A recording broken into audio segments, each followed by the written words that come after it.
குடிசை வீட்டுக்குள்ள அந்த சந்தோஷத்தையும் ஃப்ரெண்ட்ஷிப்பையும் பாத்தீங்களா?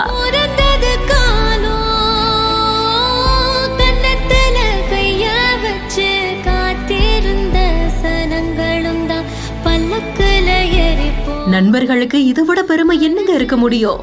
வேர்வையில் புள்ளி வைத்து என்னை கோலமாக்கினாய். விழும் பாரம் நாட்டுக்காக நிற்கும் கிராமத்து இளைஞருக்கு ஊரே திரண்டு வந்து கொடுத்த மரியாதை. வெற்றி ஏதும் பார்க்காத போராட்டமா இருந்தாக்கா தோல்வி ஏதும் தெரியாத கொண்டாட்டமா மாறாதா. உன்னை போல யாராலும் உன்னை வாழ முடியாதே. நண்பன் கூட நின்னாக்கா உன்னை வீழ்த்த முடியாதே.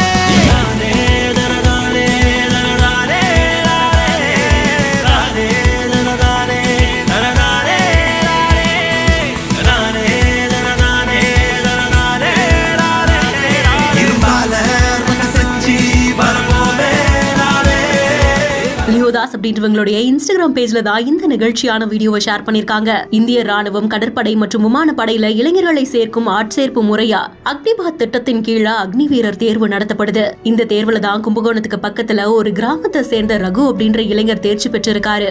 6 மாத கால பயிற்சி முடிஞ்சு ஊருக்கு திரும்பி வரும்போது மொத்த ஊரும் சந்தோஷத்தோட ராஜ மரியாதை கொடுக்கக்கூடிய காட்சிகள் பதிவு செய்திருக்காங்க.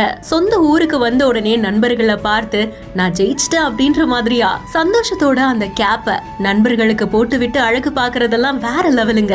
வெற்றி தோல்வி பத்தி கவலைப்படாம நம்ம கடமையை செய்வோம், சரியான வழியில போராடினா வெற்றி நிச்சயம் அப்படின்னு சொல்லி பேனர் எல்லாம் அடிச்சு குடும்பத்தினரும் நண்பர்களும் ரகுவர்கள் வந்த உடனே பிரம்மாண்டமா மகிழ்ச்சியோட வரவேற்றிருக்காங்க. இந்த தேர்வுல பயிற்சி உட்பட 4 ஆண்டுகள் முடிந்ததுக்கு அப்புறமா செயல்திறன் மற்றும் காலி பணியிடங்கள் அடிப்படையில அதிகபட்சமா 25% பேர் நிரந்தர சேவைக்கு தேர்வு செய்யப்படலாம் அப்படின்னு சொல்லப்படுது. சோ அப்படி அக்னி வீரர் ரகுவும் நாட்டுக்காக நின்று அந்த ஊரை பெருமைப்படுத்தணும் அப்படின்றதுதான் மக்களுடைய வாழ்த்துக்களாகவும் இருக்கு. செய்தி குறித்தான உங்களுடைய வாழ்த்துக்களையும் கருத்துக்களையும் கமெண்ட் செக்ஷன்ல சொல்லுங்க. மேலும் வீடியோஸ்க்கு பிஹைண்ட் இட்ஸ் நியூஸ் வாட்ஸ்அப் சேனலுடன் இணைந்திருங்கள்.